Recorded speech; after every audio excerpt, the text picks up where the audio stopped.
여러분 안녕하십니까? 안녕하세요. 네. 네.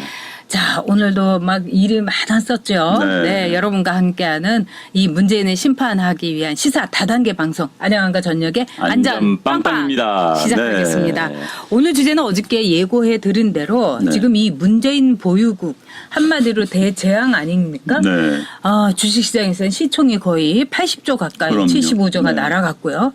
자, 미국은 지금 중국을 환율 조작국이라고 해갖고 막 이제 부딪히고 있고요. 그렇죠. 네. 이 험한 이 상황 속에서 우리 국민들이 지금 각자 도생을 하기 위해서 정말 우왕좌왕하고 있습니다. 뭐 금을 사야 되나, 달러를 사야 되나, 은을 사야 되나. 네. 자, 이 모든 문제 오늘 확실하게 짚어보도록 하겠습니다. 네.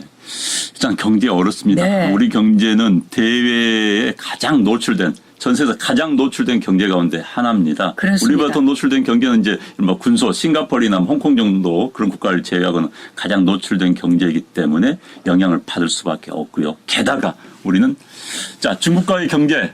중국에 우리는 전체 수출의 26%를 중국에다 합니다. 그래서 중국 경제가 무너지면 우리도 같이 무너지는 구조가 돼 있습니다.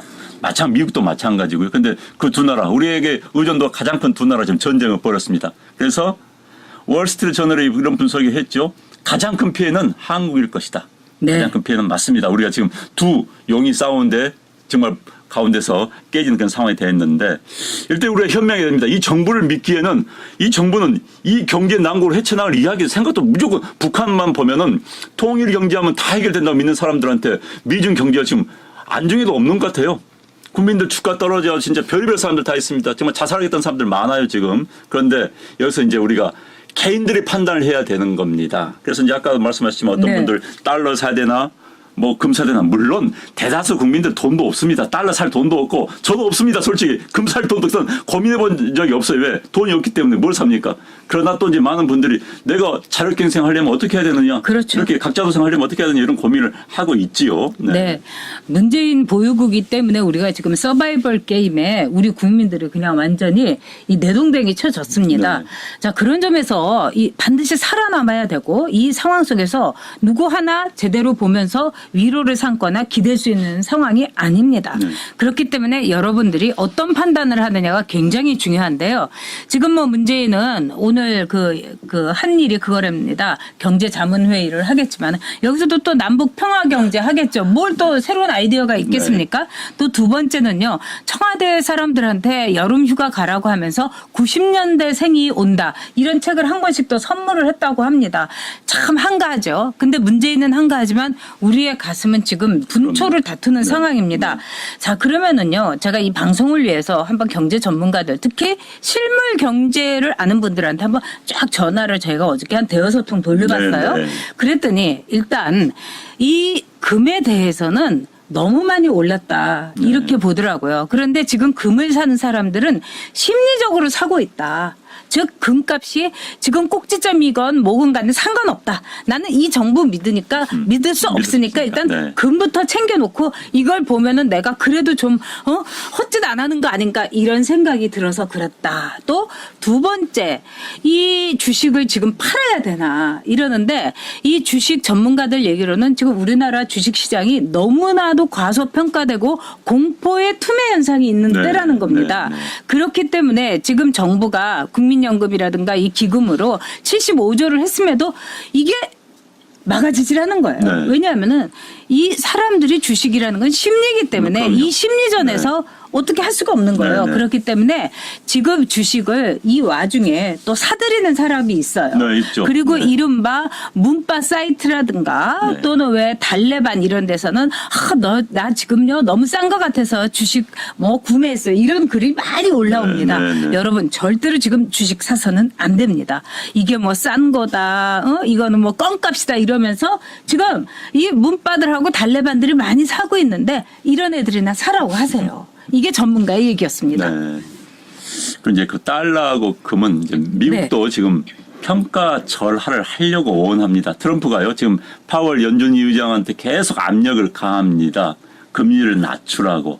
금리를 낮추면은 돈이 풀립니다. 달러가 더 풀리면은 달러 값어치가 떨어지는 거예요. 그래서 달러 값을 떨어뜨려서 미국의 무역 경쟁력을 높이겠다. 이게 트럼프의 생각입니다. 그렇기 때문에 달러 값어치는 트럼프의 의도대로라면 더 떨어질 수가 있어요. 그러면 이제 금이 상대적으로 유리하죠. 금과 달러는 서로 안전 자산입니다. 그래서 달러 값어치가 높아지면 금과 값어치는 떨어지고 이렇게 왔다 갔다 하는 거예요. 그런데 이제 우리나라에서는 유독 달러와 금이 이 상황에 동시에 올라버립니다. 이건 왜 그러냐? 불안하기 때문에. 아까 말씀해 주신 것도 불안하기 네. 때문에 정상적인 안전자산의 가치 평가를 넘어선 불안 심리가 지금 지배를 하고 있는 겁니다. 그래서 달러가 떨어지면 금은 오르고 이 구조입니다. 그런데 아까 말씀하신 것처럼 우리는 달러가 올랐어요. 금이 좀 떨어져야 돼요. 같이 올라버리는 상황이거든요. 그래서 이 부분에 대해서는 제가 말씀드린 거 이게 이제 경제 기본적인 원칙입니다. 그리고 트럼프가 하고 있는 트럼프는 지금 미국 경제의 경쟁력을 이야기하기 때문에 달러 값이 더 떨어뜨리려고 그래요. 그렇기 때문에 그걸 참고하시면 될 것 같고요. 문제는 이런 이야기 하는 건 정부가 해야 됩니다. 지금 우리가 이거 할 이야기가 아니에요. 정부가 대책을 내놓고 달러에 대한 뭐 이렇게 내놔야 되는데 정부는 북한만 바라보고 있기 때문에 현재 경제는 통일 경제가 아니라 참 반일 경제라고 합니다. 반국제 경제입니다.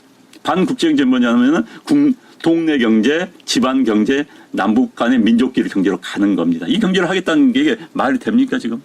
근데 지금 가장 큰 문제는 뭐냐면은요. 지금 위안화는 막 치솟고 있는데 우리 원화의 가치가 지금 곤두박질하고 있는 그렇죠. 겁니다. 그렇기 때문에 이런 상황에서 제가 어저께 이제 제 친구인데 그동안 남편 몰래 꼬부치던 돈이 좀 있다는 거예요. 그래봤자 많지도 않아요. 한 돈 1,000만 원 있는데 이걸 갖고 있으면 계속 돈이 떨어지니까 이걸 달러로 사놔야 되나 뭐 금괴를 사야 되나 은괴를 사야 되나 하는데 지금 금이고 뭐 은이고 다 없다는 거 아닙니까? 네. 그러니까 또 올랐어요. 예, 그렇기 때문에 지금 이 상황 속에서 보면 그래도 달러를 사는 게 가장 그래도 안전하다. 뭐 이렇게 얘기하는 또 전문가들도 있습니다. 그러니까 네. 우리나라가 지금 달러가 이제 1,215원 네. 돌파를 했잖아요. 한때 IMF 때 여러분들 뭐 2,000원까지 갔었는데 우리 경제가 취약하니까 그런 일이 나오는 겁니다. 경제가 강하면요, 그렇게 강하거든요. 정부가 이제 인위적으로 조정하지 않은 이상, 금리 가지고 우리 정부가 장난치지 않는 이상 그러는데 지금 이제 달러라는 게 참 재밌는 거예요. 미국 사람들이라는 게 미국 사람들 지 나라 경제에 어려우면 달러 막 찍어서 뿌려버립니다. 네. 그래도 미국 경제가 흔들리지가 않습니다. 왜? 그럼요. 기축통화이기 때문에. 네. 그러니까 탈북자들 만나면요 이런 이야기를 해요.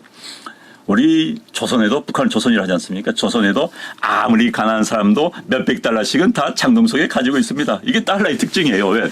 전 세계인데 아프리카에 있는 원주민들까지도 이 나라가 망해도 달러가 날 지켜줄 것이다. 북한 사람도 마찬가지요. 김정은이가 나라 망쳐먹어도 달러 지켜줄 것이다. 이게 달러의 힘인 겁니다. 그래서 제가 뭐 이 자리에서 국민들한테 달러 사라 이런 이야기는 전 못하겠어 사실. 그런데 그러다 그 달러의 강함이 미국 경제의 강함과 맞물려 갑니다. 그런데 어찌됐든 미국 경제는 당분간은 세계 경제에 끌어갈 수밖에 없고 당분간 세계 넘버원 국가가 될 수밖에 없는 게 현재 미국의 현 주소입니다. 네, 지금은 여러분 아무것도 하셔서는 안 됩니다. 일단 이 방공호에 들어갔다고 생각을 하시고 딱 요새에서 이렇게 하시면서 최대한 방어적인 자세로 네. 살아남는 게 최선의 목표인 겁니다. 왜? 이 정부 문재인 보유국에선 모든 것이 재앙이고 디제스터고 지금 보면은 우리 주식시장이 겪고 있는 게 바로 문재인 보유국의 그 재앙을 그대로 적나라하게 보여주고 있는 것 아니겠습니까? 그럼에도 불구하고 청와대는 오늘 회의 하나 열고 그러면서 청와대 직원들한테 여름 휴가에 90년대생이 온다. 이 책을 나눠줬다고 합니다. 아마 단말기는 비서실장 노영민이 열심히 이 신용카드 단말기 이거 찍고 있을 겁니다.